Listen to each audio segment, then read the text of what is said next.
programa Bispos do Brasil pela TV Evangelizar está hoje em Campo Mourão, noroeste do estado do Paraná.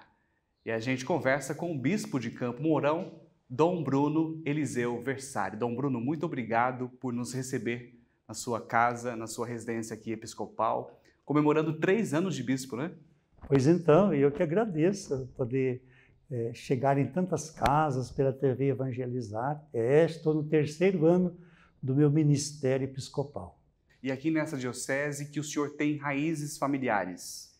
Minha família mora pertinho daqui, 17 quilômetros, então qualquer folga que tem eu posso ir lá, estar com eles. É uma bênção de Deus e uma alegria muito grande poder ter a família por perto. O senhor foi padre do clero da Arquidiocese de Maringá, mas a história familiar, vocacional, começou nessa região aqui de Campo Mourão, não? Na verdade, eu morei ali na região de Maringá, perto de Floresta, onde minha família se mudou e cresci ali. Ali tem um fato interessante, que tem a capela de Nossa Senhora Aparecida, e numa oportunidade, Dom Jaime esteve lá. E aí ele perguntou, você não gostaria de ser padre? Dom Jaime Luiz Coelho. Dom Jaime Luiz Coelho, que era o arcebispo de Maringá. Aí eu achei que era muito distante, porque eu trabalhava na roça e ajudava meus pais no serviço da roça, né? E achava aquilo muito distante na minha vida, porém nunca parei de estudar. E em dezembro de 79, os meus pais mudaram aqui para a região de Campo Mourão.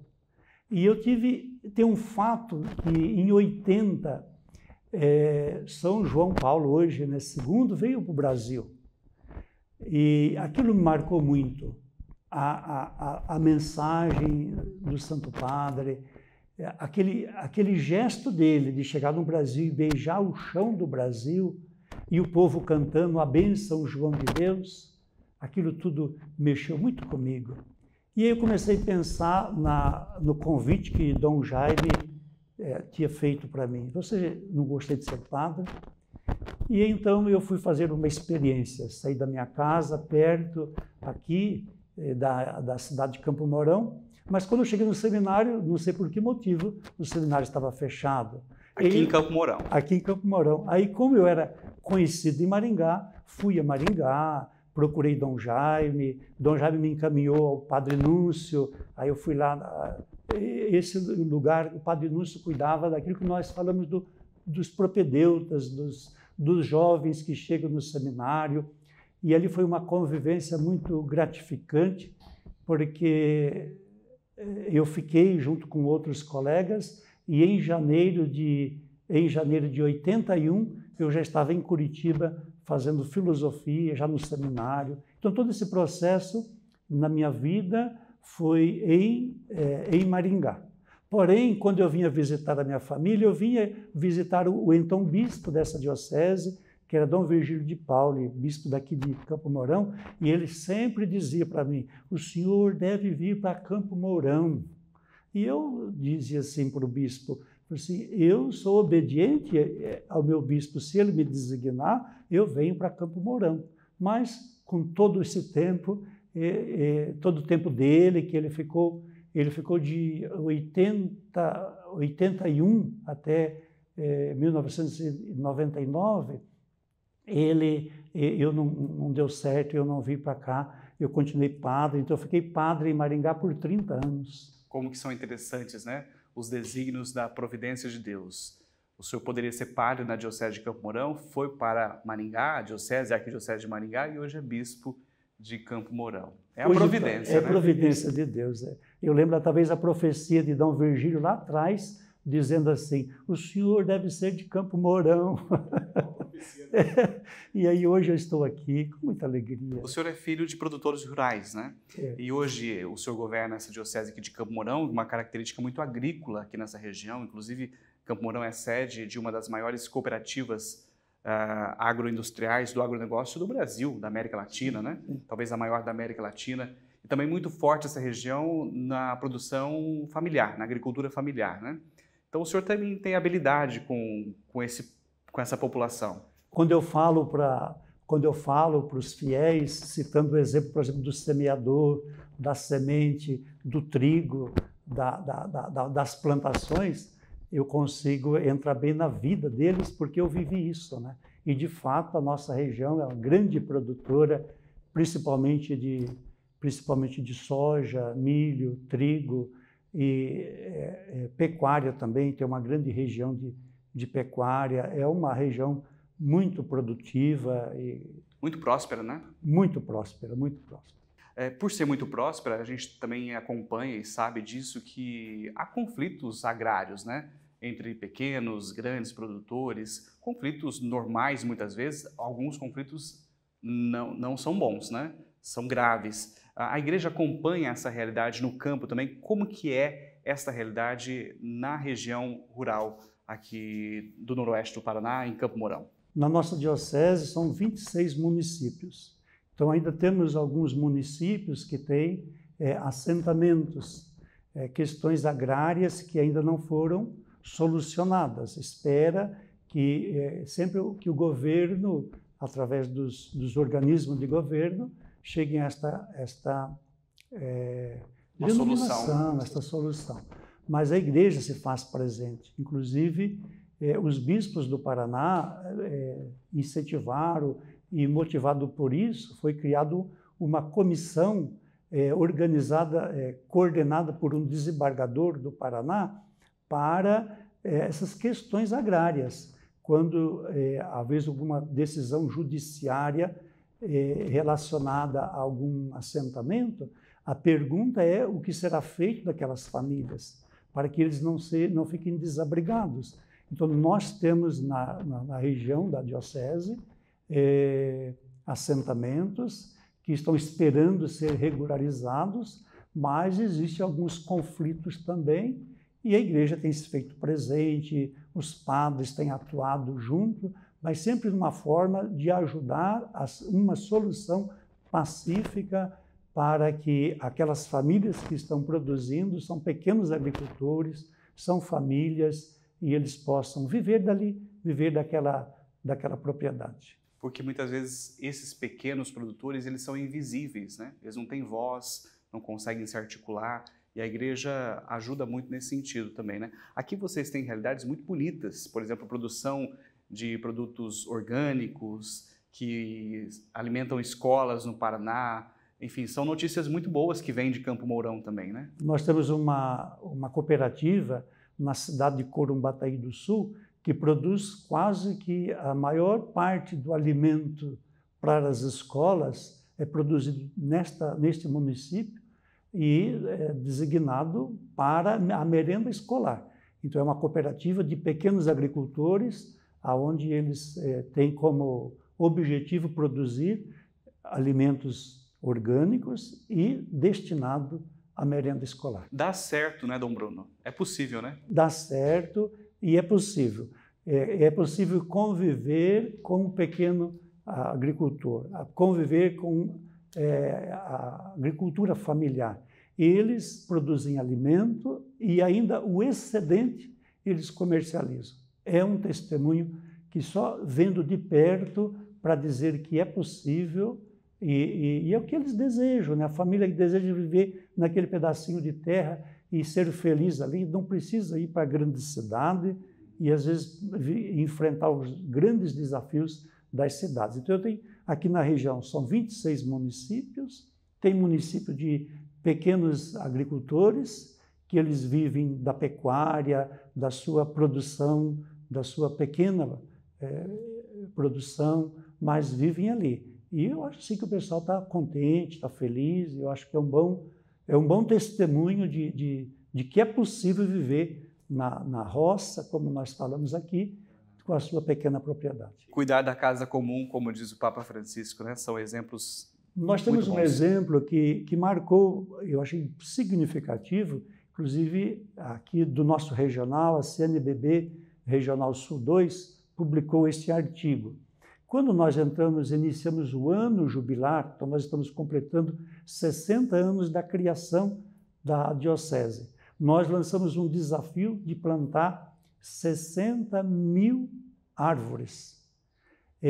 E aí organizamos na diocese toda, e no início de outubro deste ano, nós tínhamos atingido a meta plantamos 60 mil árvores, muito, muito. Porque em vista também de responder a esse convite que o Papa faz do cuidado com a casa comum para... a gente diz assim que nós precisamos ser autônomos daquilo do gás carbônico. Aquilo que nós produzimos de gás carbônico, vamos produzir em oxigênio. Então, essa é a meta. Parabéns, Dom Bruno, muito bom. Foi maravilha, maravilha. As pessoas se envolveram, as comunidades vinham, pegavam assim... o IAP forneceu, o Instituto Ambiental do Paraná, né? Que forneceu para nós as mudas, que dava trabalho para eles produzir as mudas e assim nós vamos distribuindo em toda a região. Foi uma coisa. Talvez este seja o papel da igreja, de articular realidades novas, né? Possibilidades novas. A população adere, né? O povo adere. Sem dúvida. Se a gente falar, por exemplo, assim, que precisamos manter um rio limpo, sem agrotóxicos, sem jogar lixo no rio, o pessoal adere, ajuda a limpar, inclusive. É um testemunho, tanto que aqui nós não temos, podemos dizer, não conheço ainda, lugar que possa dizer que está contaminado ou que tem algum lugar onde tem lixo, no rio, por exemplo, na água, que fornece para a cidade. Essa ação é muito significativa porque essa grande região do estado do Paraná, como outras do Brasil, essas regiões elas foram devastadas no passado, né?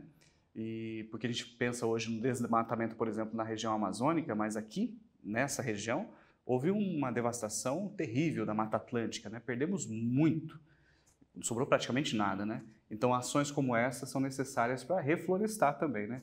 E Sim. conviver a agricultura familiar, floresta, é possível, né? Claro que é possível, sempre é possível, sim. Dom Bruno, falamos da sua vocação, falamos da realidade regional aqui de Campo Mourão, que é muito significativa, e vamos conversar um pouquinho agora sobre diocese, né? Qual que é o rosto dessa diocese? Então, foi criado dia 20 de junho de 59, nós somos em 26 municípios. Quando foi criado a diocese, ia até o Rio Paraná. Desmembrada do quê? De Foz do Iguaçu? Desmembrada da prelazia de Foz do Iguaçu.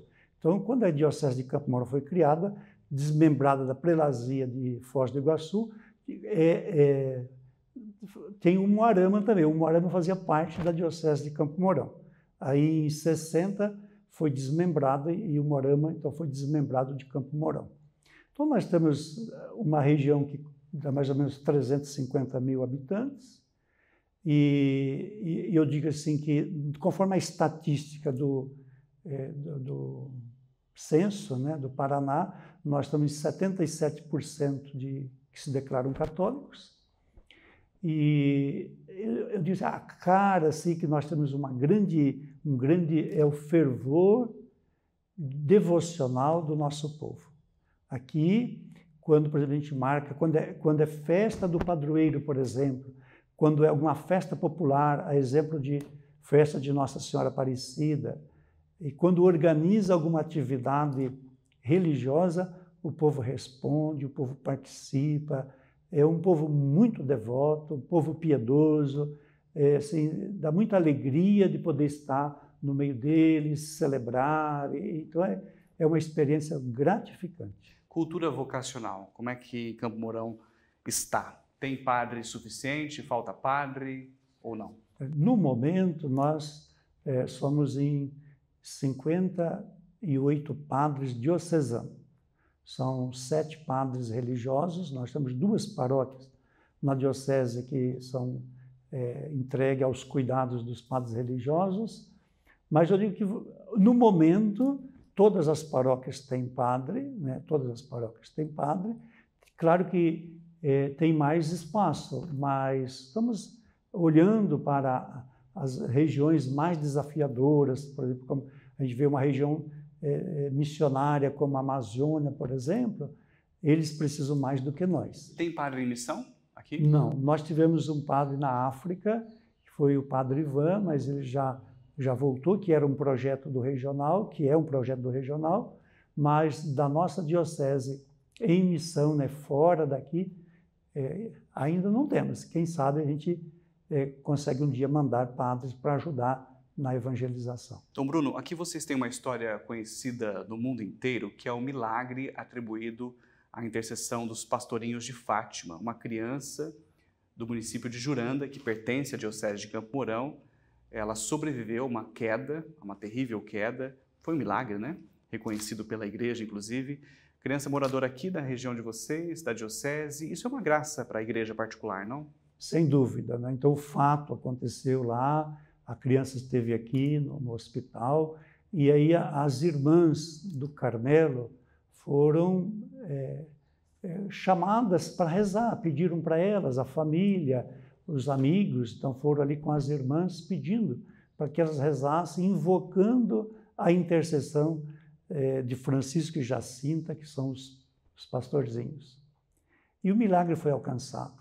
E no processo de canonização, esse milagre foi definitivo para o processo, para considerá-lo santo.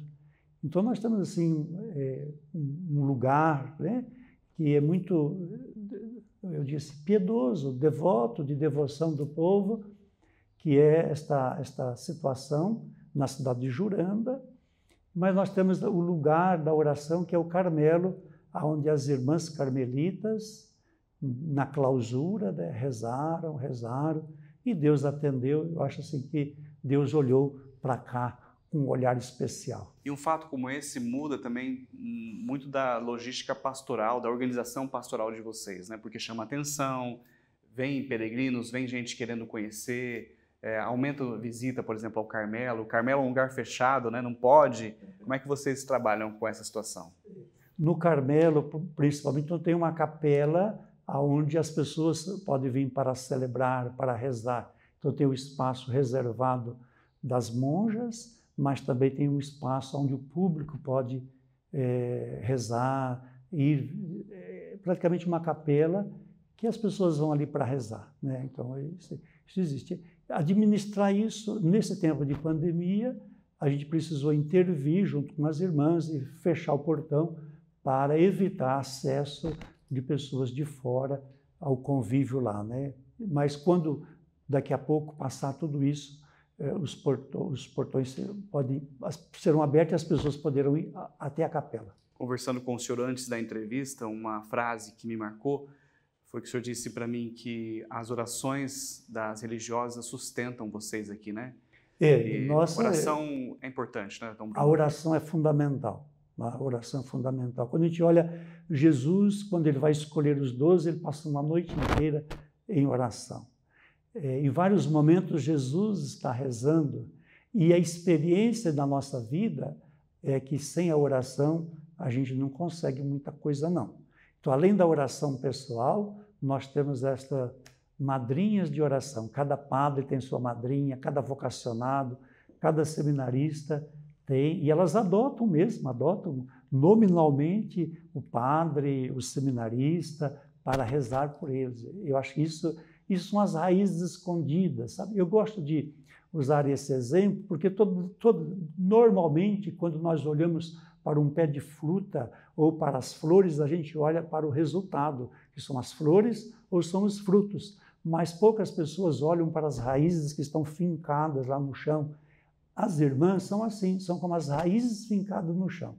A gente não vê, mas sem elas as árvores não produzem frutos, as flores não produzem flores, os pés de árvores não crescem. Então, eu acho que esse é um exemplo que eu acho significativo, que a oração é como as raízes da planta que, fincada no chão, dão suporte para que a árvore possa crescer. Que bonito. Estamos conversando com Dom Bruno Eliseu Versari, ele que é bispo da diocese de Campo Mourão, na região noroeste do estado do Paraná. Em instantes, daqui a pouco a gente volta.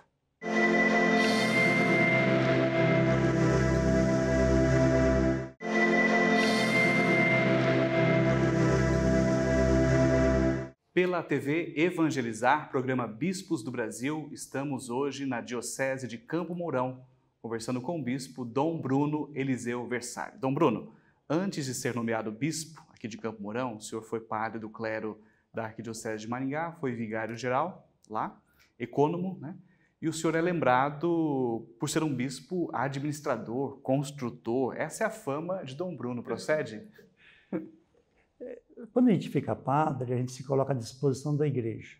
Eu lembro lá, Dom Murilo me levou para esse serviço. Dom Murilo Krieger. Dom Murilo Krieger, ele foi arcebispo em Maringá, e aí ele me levou para esse serviço. Muita coisa eu não sabia, então eu fui me envolvendo para aprender, para poder servir. A ideia sempre é servir da melhor maneira possível. Então, nessa linha administrativa, foi uma necessidade que surgiu na minha vida de padre. E aí eu tive sorte de ter muitos engenheiros, arquitetos, construtores que foram me assessorando. Então, nós avançamos bem. Então, o meu conhecimento foi em vista da necessidade da igreja e eu respondi uma necessidade. Porque depois de Dom Murilo veio Dom João Braz Avis. Aí ele me manteve nesse serviço. Depois veio Dom Anuar, também arcebispo de Maringá, me manteve nesse serviço. Então, na verdade, eu fiquei 10 anos como ecônomo e esse tempo todo mexendo com construção. E, graças a Deus, foi bem. Fez faculdade, mestrado, doutorado na prática. Na prática. E também fui estudar. Precisei ir fazer aprender essas questões de estética na parte sacra, né? A teologia sacra do ambiente sacro. Foi para construir as igrejas, né? Para construir igreja e talvez até para analisar projetos, né? Porque às vezes os colegas padres queriam construir e aí tinha necessidade de passar para a equipe de análise de projeto, a gente podia contribuir e era muito gratificante poder contribuir na construção e depois você vê o ambiente pronto. Gratificante. Diante desta sua vocação, da vocação do senhor para o empreendedorismo, para a construção, o economato, né? Vamos entrar num assunto aqui sobre gestão eclesial. Muitas vezes nós somos deparados no Brasil, no mundo, né, com notícias não muito boas sobre má gestão em alguns ambientes da igreja. Alguns escândalos que são tristes para nós, né? Desvios de finalidade, enfim.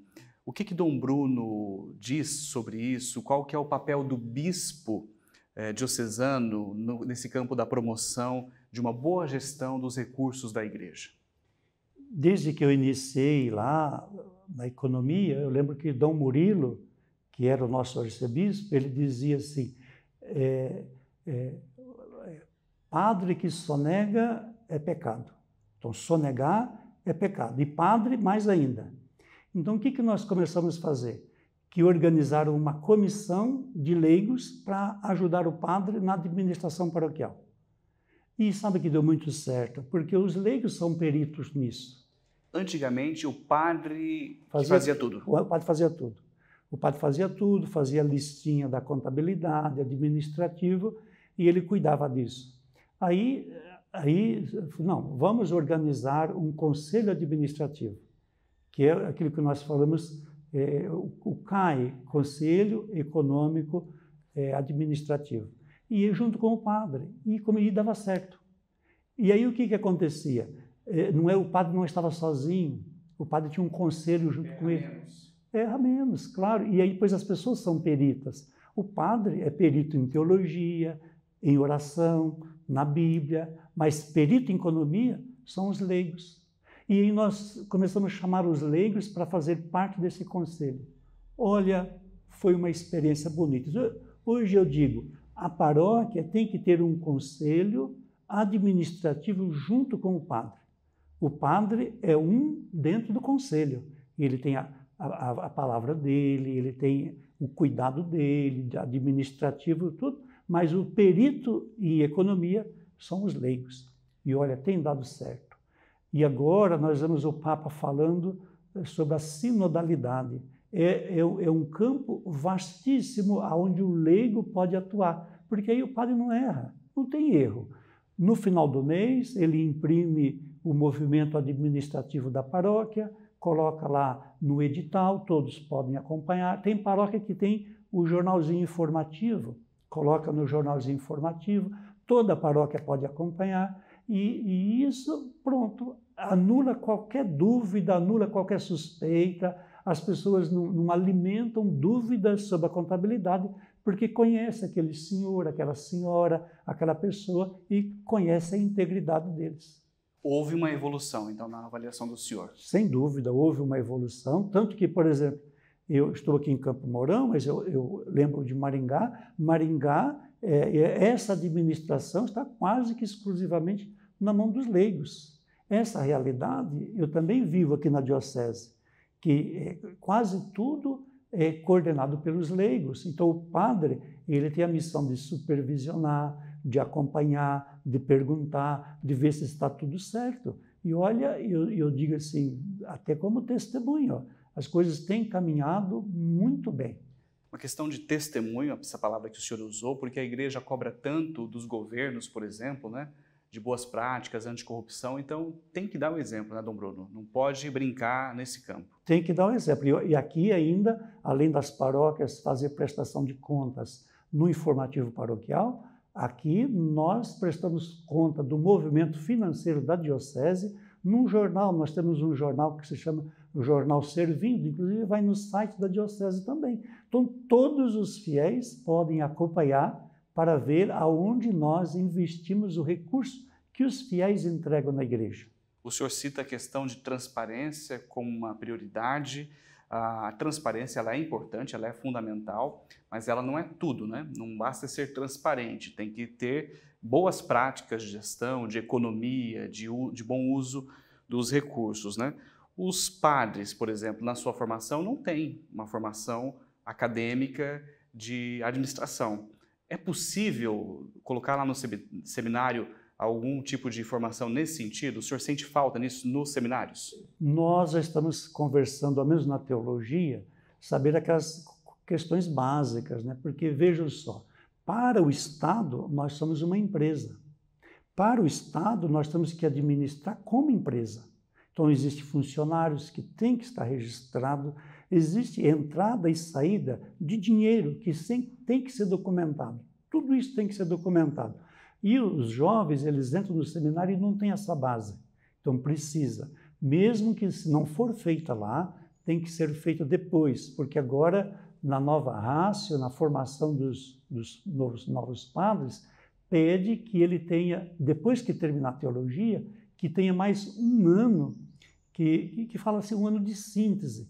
Então é um ano que ele pode ir na paróquia para conhecer a parte administrativa, porque a academia, ele aprende Bíblia, aprende liturgia, aprende direito canônico, aprende história, aprende uma formação teológica, mas na prática é lá na paróquia. Então precisa ir lá, ver como é que faz. E isso a gente aprende muito com os leigos. Então a formação precisa ter na teologia isso, mas mesmo que não tenha lá, naquilo que a gente fala, o ano de síntese do futuro padre, ele precisa aprender isso, porque o Estado nos exige de nós assim. Depois da ordenação presbiteral, o padre vira um gestor, ele assume uma empresa, como o senhor disse, né? Vira um gestor. Às vezes não é muito legal usar esse comparativo, mas é para o isso, Estado. Né? Para o Estado, né? Sim. Para nós somos uma organização evangelizadora. Igreja, né? Igreja. E o pessoal, a gente gosta também que o pessoal entenda assim.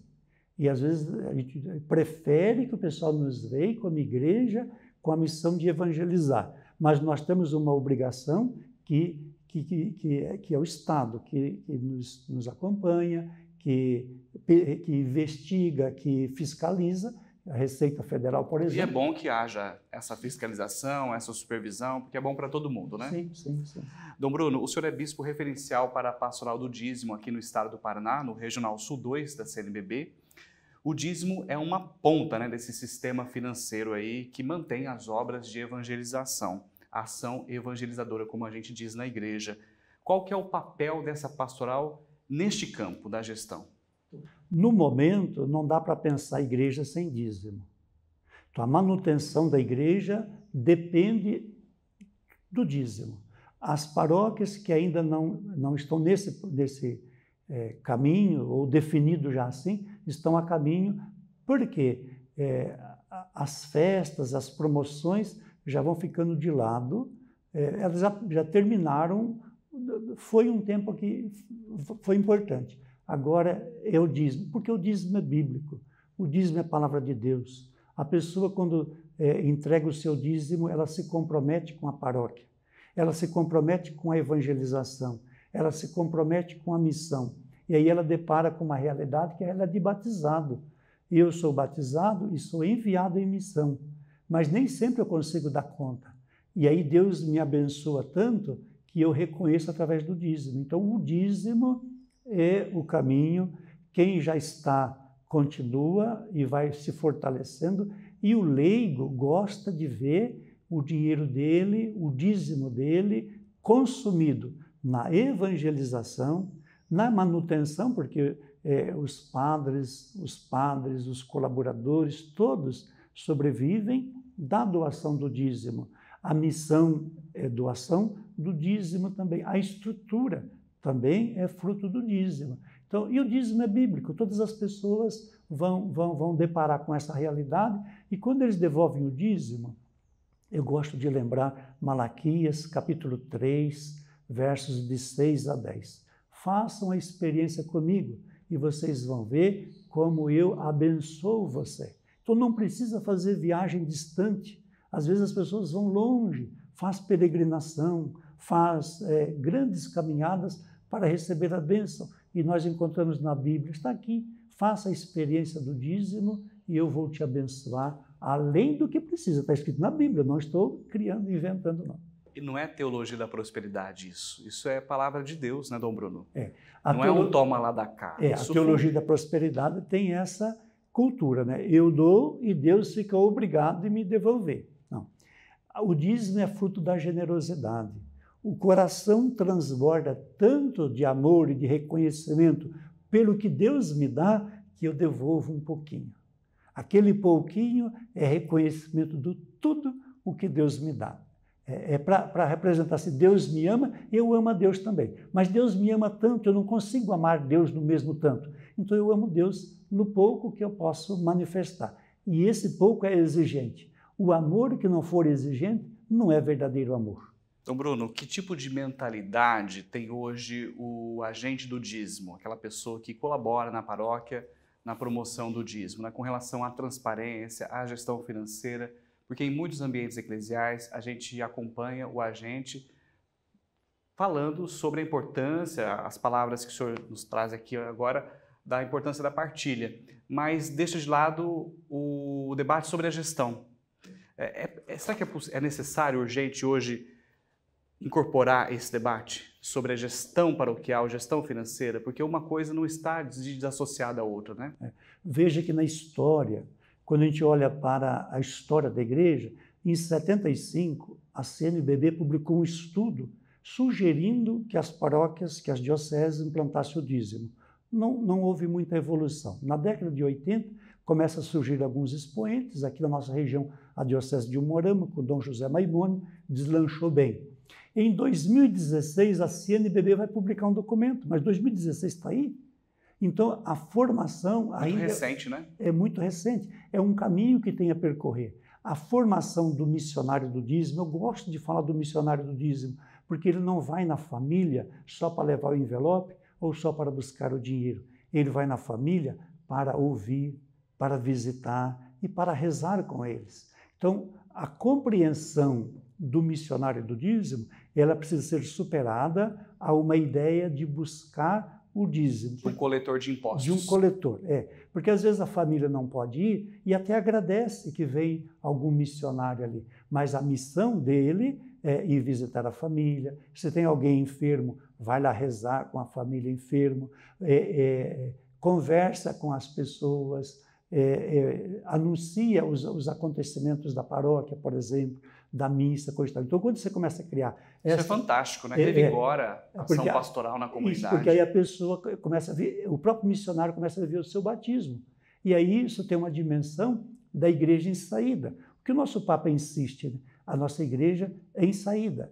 E essa saída, quando ele cita as periferias, inclusive é no plural mesmo, as periferias, da periferia das moradias e das periferias existenciais. E só vão conseguir entrar nessas casas o vizinho. Então, o missionário é um vizinho, ele é conhecido. Aí as pessoas abrem a porta da casa para ele, porque hoje a dificuldade de abrir a porta para quem chega, e aí ele é vizinho, não pode entrar, vem aqui, vamos rezar juntos. Então, essa é a cultura que deve permear o missionário do dízimo. Alguém que é vizinho, que presta um serviço missionário de uma igreja em saída, que está junto com eles, que reza, que comunica as coisas que estão acontecendo na paróquia, fala da igreja, e aí depois, se eles quiserem, ele pode levar o dízimo, senão ele pode deixar o envelope.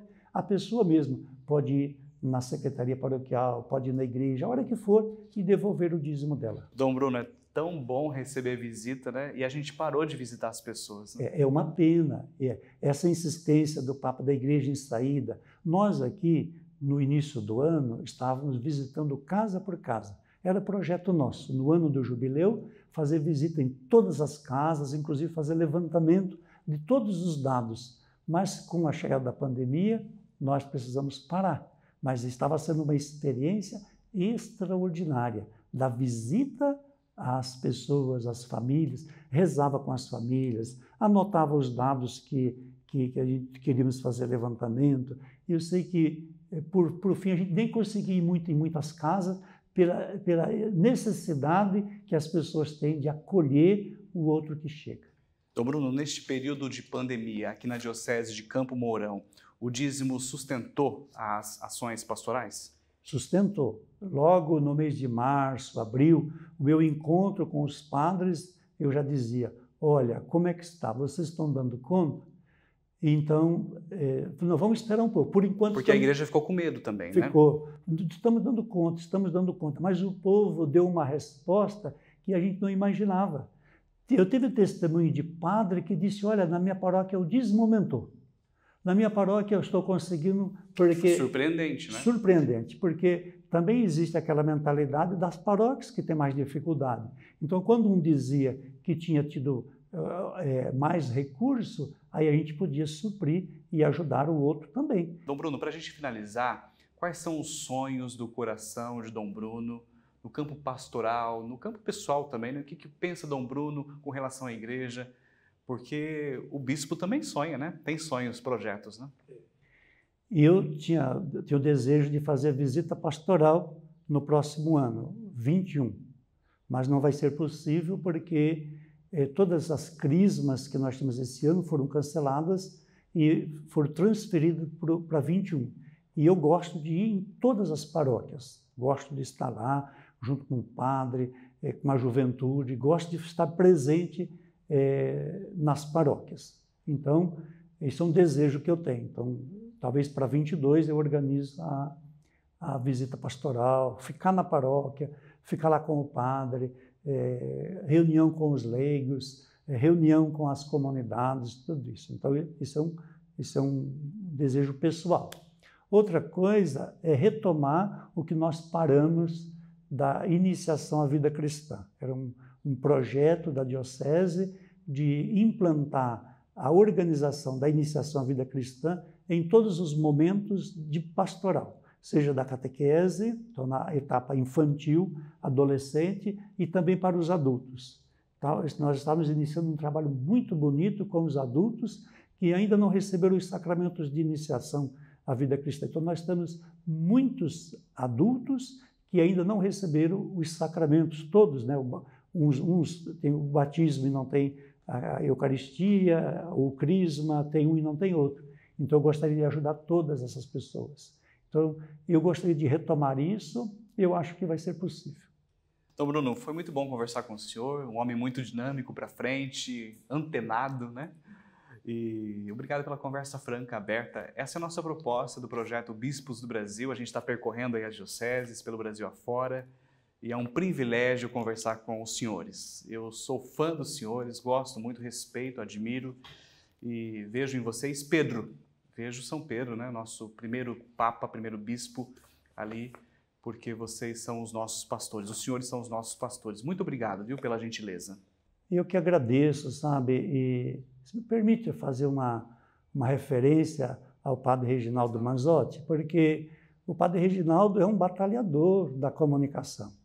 eu sei que no coração ele tem um desejo muito forte, positivo de evangelizar. Tanto que o título, né, da TV, Evangelizar, ele tem esse desejo, mas encontra às vezes resistência porque existem muitas ideias, né? O povo pensa diferente e não conhece assim, esse padre batalhador, que é o padre Reginaldo. Então eu queria transmitir aqui um abraço, parabenizar pela iniciativa e ouvir os bispos, né? Você vê que aqui é tudo muito simples, a nossa missão é estar na comunidade, estar com o povo. Eu acompanho a TV Evangelizar também, eu vi algumas conversas com os irmãos bispos, né? Isso é positivo, porque é a nossa vida, é a nossa realidade, que poucos mostram, e que a TV Evangelizar está abrindo esse espaço. Então, eu parabenizo, louvo a Deus, agradeço a Deus pela coragem, Padre Reginaldo. Força, vai para frente, ânimo, coragem, homem. Deus te ajude, Deus te abençoe. E todo esse povo te apoiando, dando ajuda, continue, incentive. Isso serve sempre de incentivo e de apoio para o Padre Reginaldo e para a igreja, para evangelizar, levar a mensagem de Jesus, a esperança, o amor ao próximo, o amor a Deus. Deus te abençoe, Deus te ajude. Não desanime, não. Os desafios existem, mas eles existem para serem superados. Força, fé, Deus ajude. Obrigado, Dom Bruno. Obrigado. O nosso padroeiro aqui é São José. Por favor, a bênção. Posso interceder a bênção de São José para todos que ajudam e que são bravos evangelizadores. Por intercessão de São José, a bênção de Deus Todo-Poderoso, Pai, Filho, Espírito Santo. Amém. Bispos do Brasil pela TV Evangelizar. Você pode rever essa e todas as nossas entrevistas pelo canal da TV Evangelizar no YouTube. Fique em paz.